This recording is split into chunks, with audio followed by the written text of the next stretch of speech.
نحمده ونصلي على رسوله الكريم أما بعد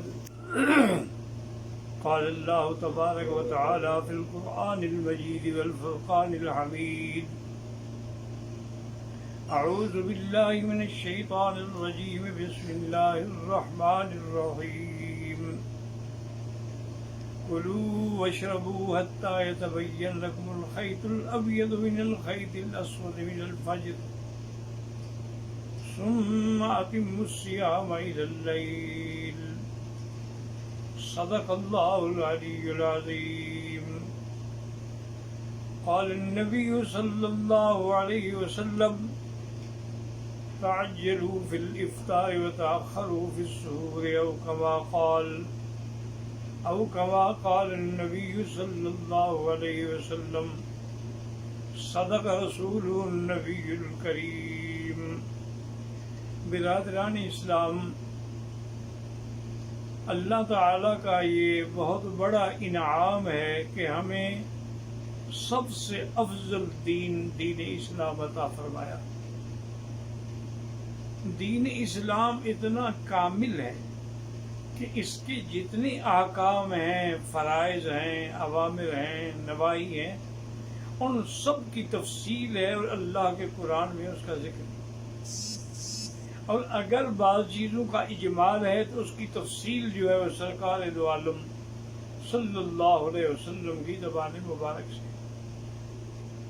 یہ ایسا نہیں ہے جیسے کہ ہمارے یہاں ہندو بھی روزے رکھتے ہیں، جوگی بھی روزے رکھتے ہیں، سادھو بھی روزے رکھتے ہیں، بدھ مت بھی روزے رکھتے ہیں، یہودی بھی روزے رکھتے ہیں، عیسائی بھی روزے رکھتے ہیں، لیکن ان کے پاس بھی دلیل نہیں ہوتی. یہ نعمت صرف ہمیں ملی ہے کہ اگر اللہ نے ہمیں حج کا حکم دیا تو قرآن میں دلیل ہے کہ للہ علی الناس حج البیت من استطاع الیہ سبیلا. اسی طرح دلیل ہے کہ وَأَذِّن فِي النَّاسِ بِالْحَجِّ يَأْتُوكَ رِجَالًا وَعَلَى كُلِّ ضَامِرٍ مِّن كُلِّ فَجٍّ عَمِيقٍ. اگر اللہ نے طواف کا مسئلہ ہے تو طواف کے لیے بھی قرآن میں حکم ہے کہ وَلْيَطَّوَّفُوا بِالْبَيْتِ الْعَتِيقِ وَإِذْ بَوَّأْنَا لِإِبْرَاهِيمَ مَكَانَ الْبَيْتِ أَلَّا تُشْرِكْ بِي شَيْئًا. اگر ہم صفا مروہ دوڑتے ہیں تو قرآن میں دلیل ہے کہ ان الصفا والمروہ من شعائر اللہ فمن حج البیت او اعتمر فلا جناح علیہ ان یطوف بہما. اور اگر ہم عرفات جاتے ہیں تو قرآن میں دلیل ہے کہ لا جناح علیکم ان تبتغوا فضلا من ربکم فاذا افضتم من عرفات. اگر ہم مزدلفہ آتے ہیں تو قرآن میں حکم ہے کہ وَاذْكُرُوا اللَّهَ عِندَ الْمَشْعَرِ الْحَرَامِ. اگر اس کے بعد ہم منا آتے ہیں، مزدلفہ آتے ہیں تو اس کے لیے بھی قرآن کا حکم ہے کہ اللہ نے قسمیں کھائی ہیں کہ وَالْفَجْرِ وَلَيَالٍ عَشْرٍ وَالشَّفْعِ وَالْوَتْرِ. اسی طرح اللہ نے فرمایا وَمَن تَعَجَّلَ فِي يَوْمَيْنِ فَلَا إِثْمَ عَلَيْهِ وَمَن تَأَخَّرَ فَلَا إِثْمَ عَلَيْهِ لِمَنِ اتَّقَىٰ. تو اسی لیے آپ روزے کو دیکھ لیں کہ اگر روزے کے بارے میں آپ کو دیکھیں گے تو قرآن میں پہلا حکم تو یہ آیا کہ اللہ نے آپ پر روزہ فرض کیا. اب روزے فرض ہوئے 1 مہینے کے لیے. اب ہمیں نہیں پتا کہ بھئی وہ 1 مہینہ کون سا ہے، تو اللہ نے اس کا باقاعدہ نام لیا شہر رمضان الذی انزل فیہ القرآن ھدی للناس وبینات من الھدی والفرقان. بھئی اب روزہ کیسے شروع ہوگا؟ فرمایا فمن شہد منکم الشہر. جس کو چاند نظر آ جائے یا چند لوگ دیکھ کے گواہی دے دیں تو اس کو روزہ رکھنا ہوگا. تو یہاں شہود ضروری ہے، وجود قمر ضروری نہیں ہوتا، کیونکہ ہم چاند کے پجاری نہیں ہیں، نہ ہم کسی سورج کے پجاری ہیں کہ جب تک ہمیں وہ چاند نہ ملے ہم اس وقت روزہ نہ رکھیں اور دوربین لے کے اور ہوائی جہاز پہ بیٹھ کے ہم ڈھونڈنے کے لیے نکل پڑیں. نہیں، اللہ نے اتنا آسان کر دیا ہے کہ ومن شہد منکم الشہر. اور میرے آقا نے آسان کر دیا کہ صوموا لرؤیتکم وافطروا لرؤیتکم. دیکھ کے روزہ رکھو اور دیکھ کے عید کرو. بات ختم ہو گئی.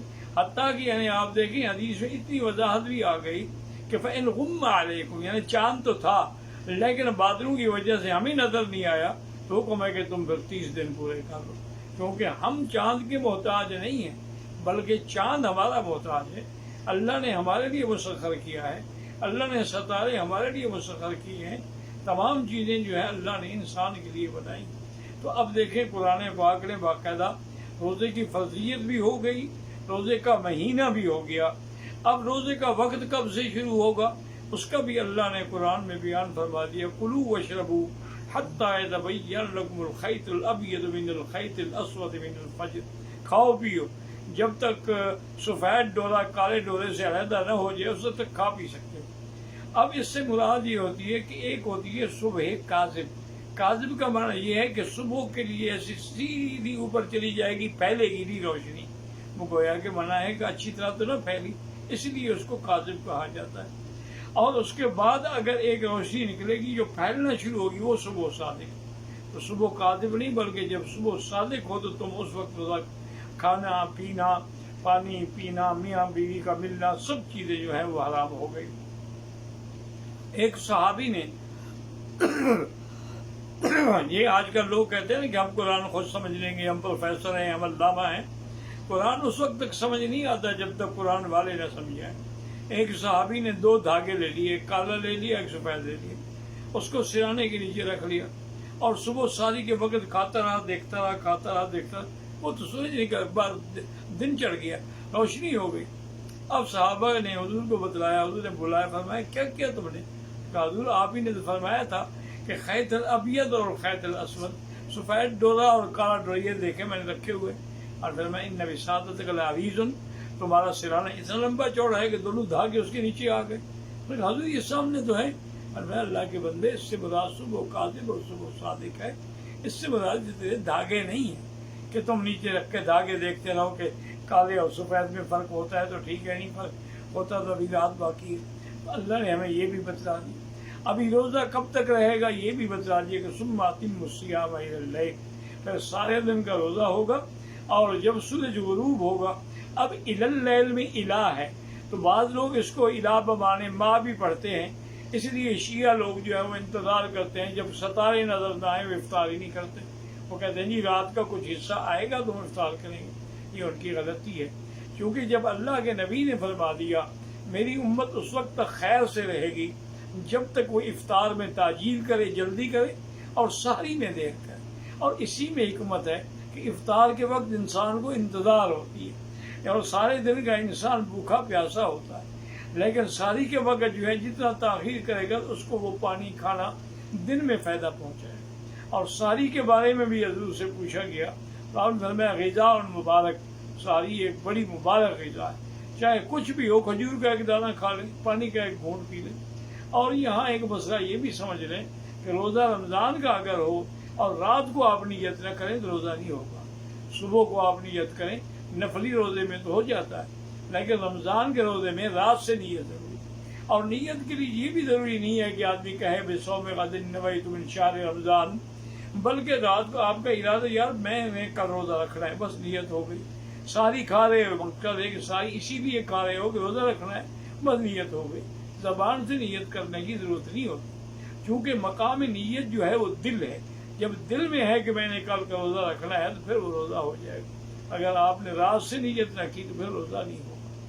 اور یہ آپ اندازہ کریں کہ پہلے روزہ کتنا مشکل تھا.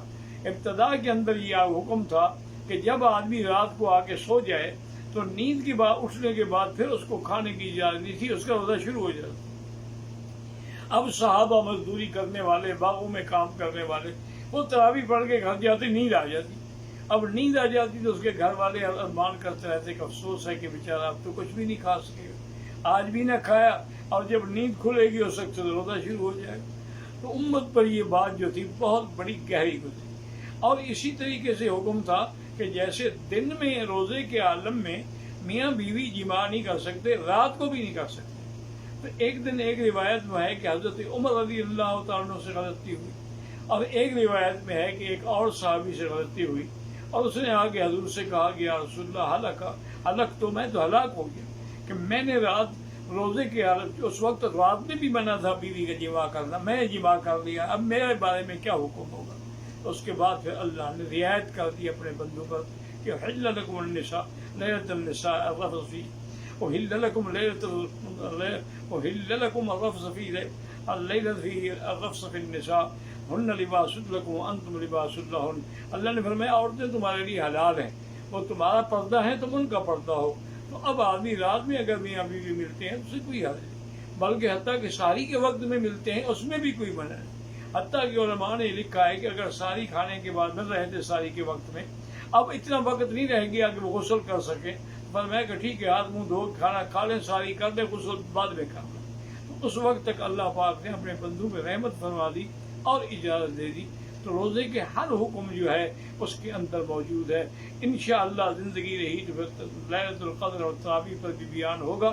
اللہ تبارک و تعالی آپ سب کے روزے قیام سیام قبول فرمائیں، اور من صام رمضان ایمانا و احتسابا غفر له ما تقدم من ذنبه، اللہ ہمیں ان لوگوں میں شمار کر لیں جن کے گناہ بخشے جاتے ہیں، جن پر رحمتوں کے دریا بہائے جاتے ہیں۔ یا اللہ اس رحمت کے مہینے سے پورے عالم پہ رحمت فرما کے اس عذاب کو رفع فرما دے۔ یا اللہ اپنے بندوں کو قید سے چھڑا دے۔